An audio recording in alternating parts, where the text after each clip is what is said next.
Bonjour bien-aimés dans le Seigneur, j'ai foi que vous vous portez bien.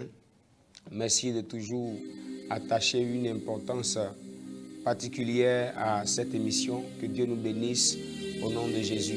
Nous sommes encore là aujourd'hui pour partager la parole du Seigneur ensemble. Prions le Seigneur.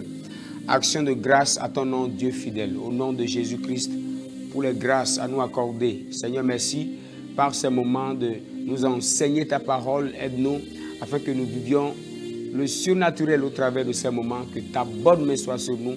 Donne-moi, Seigneur, la capacité de parler de ta part avec discernement, afin que ta main accompagne cette parole pour accomplir de grandes choses dans la vie de toutes ces personnes qui seront connectées au son de ma voix. Merci de m'avoir exaucé dans le fidèle nom de Jésus-Christ de Nazareth. Amen. Une fois encore, je nous salue au nom de Jésus. Aujourd'hui, nous allons parler sur l'importance de la maturité spirituelle. La maturité spirituelle. Il m'est arrivé de réfléchir à certaines choses, de regarder notre vie chrétienne, de regarder l'Église, de regarder le monde et de voir une grande différence. Nous pouvons remarquer qu'il y a un certain retard. Un retard au niveau des enfants de Dieu. Il y a des choses que nous aurions dû faire. Il y a des choses que nous pouvions avoir, que nous n'avons pas.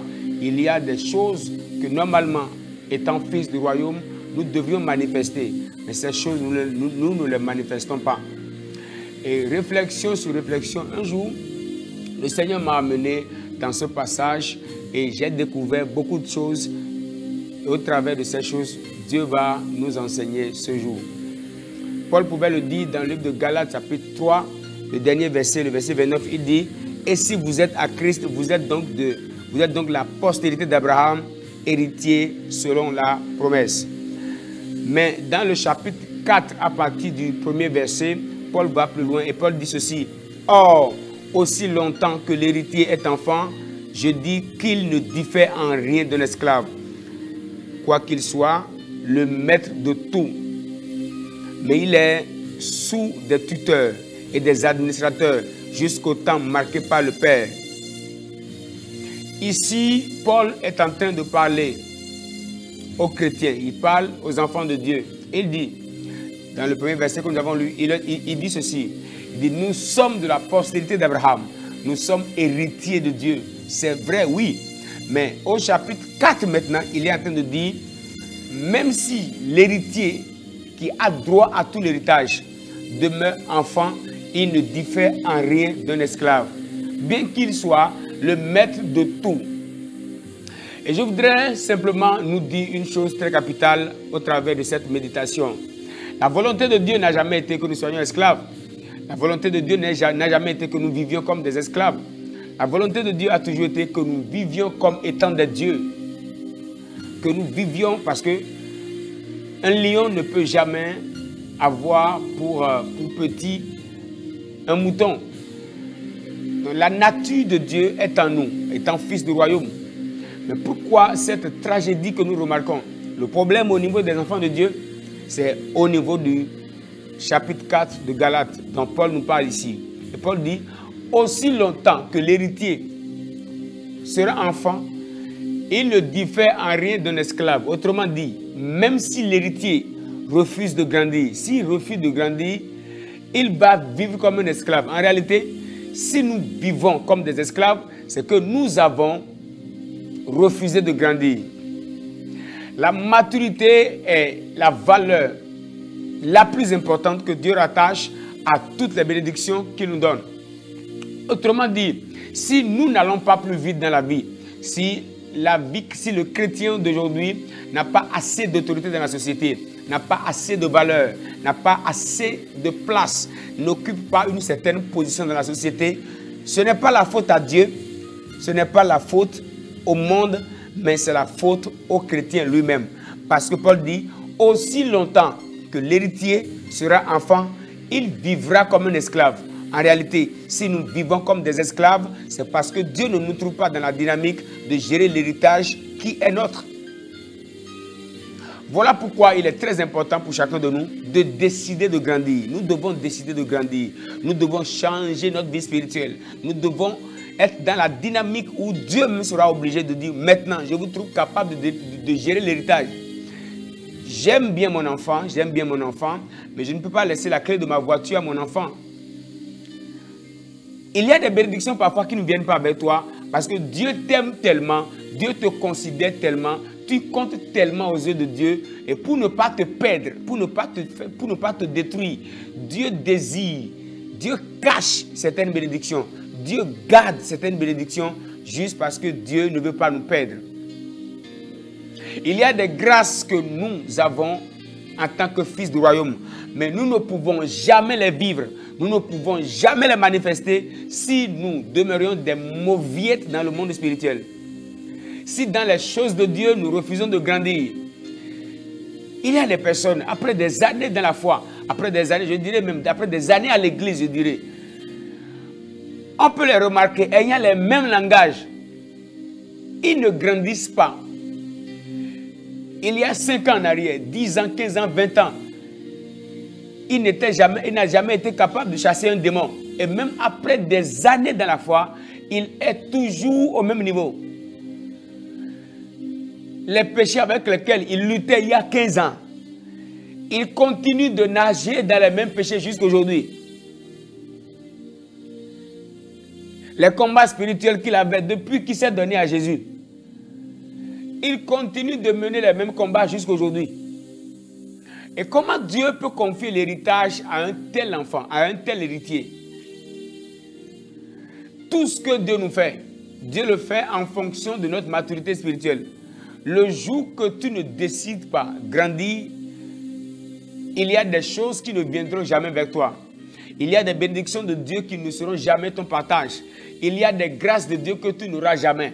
Il y a des prières parfois que nous faisons. Ce n'est pas que Dieu ne nous écoute pas. Dieu nous écoute, mais parfois, Dieu nous voit trop petits pour gérer ce que nous demandons. Et rassurons-nous, Dieu ne sera jamais en conflit avec nous. Dieu ne sera jamais jaloux des bénédictions que nous aurons. Dieu ne sera jamais en compétition avec nous. En fait, Dieu est trop grand, il est trop Dieu pour être en conflit avec sa création. Dieu ne peut jamais être en conflit. En réalité, ta bénédiction ne sera jamais assez grande pour effrayer Dieu un jour. Dieu ne va jamais te voir assez élevé, assez béni, assez grand pour commencer à avoir peur que tu lui rivalises ou que tu prennes sa place. Donc en réalité, tout le pourquoi nous n'expérimentons pas toutes ces grandes choses, c'est que Dieu ne trouve pas en nous les dynamiques qui peuvent nous qualifier à ces bénédictions. Voilà pourquoi, en tant qu'enfant de Dieu, il est très important pour chacun de nous de décider de grandir. Nous devons grandir. Si nous ne grandissons pas, nous allons vivre sur la terre. Nous allons vivre en Christ comme des esclaves. Il y a parfois des démons qui peuvent te donner de l'insomnie. Pourquoi? Parce que tu es encore un bébé. Il y a des démons qui peuvent te résister. Il y a des situations qui peuvent te résister. Il y a des attaques du monde des ténèbres devant lesquelles nous ne pouvons même pas nous tenir. Pourquoi? Parce que dans le monde spirituel, même si on est gros et lancé physiquement, dans le monde spirituel, nous restons des bébés. Aussi longtemps que tu resteras bébé dans les choses spirituelles, bébé, enfant dans les choses spirituelles, il y a des grâces de Dieu qui ne viendront jamais vers toi. Ta maturité te qualifie pour la bénédiction. Ta maturité te qualifie pour la gloire. Ta maturité te qualifie pour toutes les grandes choses de Dieu. Il y a des combats qui viendront vers toi lorsque Dieu va te donner un certain niveau de grâce, une certaine bénédiction. Et si tu n'es pas assez fort, si tu n'as pas été équipé à cela, il y a des combats qui viendront te faire disparaître. Il y a des combats qui viendront t'éliminer même. Et Dieu, voyant que tu n'es pas prêt à cela, Dieu préfère te garder que de te perdre. Posez des questions aux chrétiens qui sont élevés dans la société. Ils vous diront combien c'est difficile de tenir. Ils vous diront combien c'est compliqué. La rivalité avec le monde spirituel. Parfois, vous collaborez avec des personnes qui sont dans le monde occulte, qui ont des niveaux très élevés. Maintenant, toi, l'enfant de Dieu, tu es encore bébé. Comme le dit Paul, il y a des personnes qui sont encore au lait. Mais il y a des personnes dans le monde occulte qui ont déjà des niveaux très élevés. Les réalités spirituelles que nous vivons dépendent parfois du niveau spirituel que nous avons. Passer des années en portant le titre de pasteur, de prophète, d'apôtre, d'évangéliste, de docteur ou de quoi, ne te qualifie pas pour les grandes choses. Tu seras qualifié juste à partir du moment où tu décideras de grandir. Porter le nom n'est rien. Tu peux porter un grand nom, mais tu vivras comme un esclave. Tu peux être héritier d'une grande personnalité. Mais aussi longtemps que tu demeures enfant, tu n'as pas le droit de prendre l'héritage. Et Paul a dit, l'héritier sera soumis aux lois, aux principes du tuteur. Nous avons des tuteurs dans le monde spirituel. Il y a même des anges de Dieu qui peuvent nous résister. Il y a des grâces qui ne viendront même pas. Dieu n'est pas flatté par nos pleurs. Dieu n'est pas flatté par nos pleurs.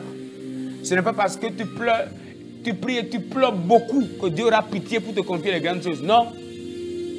Ce n'est pas parce que tu pleures beaucoup. Non, non, non. Les pleurs n'influencent pas Dieu. Tout ce qui influence Dieu, c'est que Dieu te voit dans la dynamique, qui te qualifie pour les grandes choses. Si Dieu ne te voit pas mature, il y a des choses que Dieu ne te confie pas. Tu peux prier, tu peux pleurer, décide de grandir. Et à partir de ce moment, Dieu peut commencer à faire de grandes choses avec toi. À partir de ce jour, pendant que tu es connecté au son de ma voix, décide d'être un héritier mature, capable de gérer l'héritage. Parce qu'il y a tellement de choses cachées derrière toi, il y a tellement de gloire que tu portes, il y a tellement de bénédictions. Mais il faut d'abord que tu grandisses afin que toutes ces bénédictions, afin que toutes ces grâces viennent vers toi.